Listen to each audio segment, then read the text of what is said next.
কন আমার মাহফিলে আসা যাবে ওঠা যাবে না মোতা আসলে ওই আজকে কিন্তু আপনাদেরকে ওয়াজ শোনা একেবারে ইস্ত্রি করে দেবো। স্টেরি করিয়ে থুয়ে যাবো তার আগে আর যাচ্ছি না। আসসালামু আলাইকুম, আপনাদেরকে ওয়াজ মাহফিল সম্পর্কে কিছু তথ্য দিয়ে রাখি যাতে আপনারা এই ভিডিও বুঝতে পারেন। তারপরে চাচাকে ইস্ত্রি করে দাও। ফাজলামি বেছো তাই না? আপনি আমার কে হন তাই আপনার সাথে ফাজলামু করবো? তাও সত্য। ধর্মীয় আলোচনাকে ওয়াজ মাহফিল বলে, যেখান থেকে মানুষ ইসলাম এবং দ্বীন সম্পর্কে জানতে পারবে। এটাই হচ্ছে ওয়াজ মাহফিল। আপনাদেরকে সংক্ষিপ্ত ভাবে বলে রাখলাম। চলেন কথা না বাড়িয়ে মূল ভিডিওতে চলে যায়। আমার মাহফিলে আসা যাবে ওঠা যাবে না মোতা আসলে ওই জায়গায় মুতবি। কেন চাচা আপনি কি এমন জ্ঞান দেন? আপনার মাহফিলে প্রস্তাব বলেও আমরা উঠতে পারবো না? আমরা এইসব জানতে চাই। তুমি না আসিলে বাড়িতে আগুন জ্বলাইয়া দিব আমার শাড়িতে।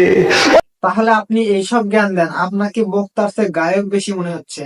যদি যাই বিয়ের বাড়ি লসা সাজান ড্যানেস পাইরে যাই বিয়ে বাড়ি।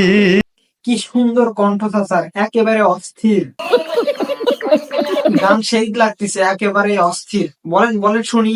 এটা সোনার দেশটা শোষণ করলো লুইটা পুইটা খাইয়া রে প্রধানমন্ত্রী। কোথায় রইলেন কামরুল ইসলাম, কোথায় কাদের কাকা? ওই গেল সে ওই মহিলার চেতাং চেতাং কথা। একেই বলে গায়ক পাটা হুজুর। দর্শকের মন অর্জন করছে গান গেয়ে ওয়াজ মাহফিলে। মানুষকে ভাষাইয়া দলের মানুষকে ভাষাইয়া দিল্লি করিলে বাসারে প্রধানমন্ত্রী। এখানে স্বৈরাচারী সম্পর্কে না বলে, কোরআন কি বলছে স্বৈরাচারী সম্পর্কে সেটা না বলে আমাদেরকে গান গিয়ে শোনাচ্ছে। ফাজিল। কালো মাইয়া ফাঁসা সাইজা পাইলে ছবি সাইরা। আমার সাদা মনে একটাই কাদা, তার এগুলো ওয়াজ না ভণ্ডামি না পাটার মতো গান গাওয়া, সেটা কমেন্টে অবশ্যই জানাবেন।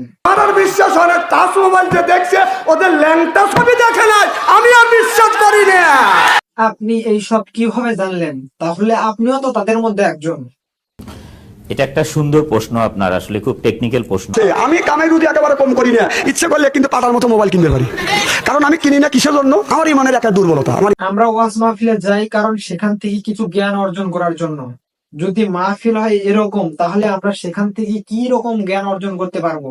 এবং এই পাটা বক্তা আমাদেরকে কি শিক্ষা দিচ্ছে? জ্ঞান, সে জ্ঞান শিক্ষা দিচ্ছে না, বরঞ্চ গান গিয়ে আমাদেরকে মনোরঞ্জন করছে। হিন্দি বাজায় মোহাব্বতে উসকে লাগে কুসি কুসি সাবার মাথা জাকায়। তার গান শুনে দর্শক তো লাজবে এভাবে।